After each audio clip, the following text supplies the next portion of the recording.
तर धरणामधून पाण्याचा विसर्ग केला जातोय। जायकवाडी धरणामधून 9000 क्युसेक्सनं पाणी सोडलं जातंय। जायकवाडी धरणामधून 9000 क्युसेक्सनं पाणी सोडलं जातंय। त्याची ही दृश्य जायकवाडी धरणामधनं पाण्याचा विसर्ग सुरू करण्यात आलेला आहे। 9000 क्युसेक्सनं पाणी सोडलं जातंय।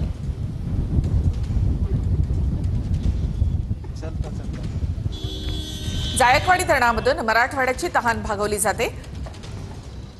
जायकवाडी धरणामधील पाण्याचं मंत्री राधाकृष्ण विखे पाटील यांनी जलपूजन केलं आणि त्यानंतर 9000 क्युसेक्सनं या ठिकाणी पाणी सोडलं जाते। जायकवाडी धरणामधून 18 दरवाजे अर्धा फुटानं उचलून 9000 क्युसेक्सनं पाणी सोडलं जात आहे। पाणलोट क्षेत्रामध्ये होत असलेल्या पावसामुळे आणि उध्वा भागामधील धरणामधून येणाऱ्या पाण्यामुळे जायकवाडी धरण 91% भरलेलं आहे।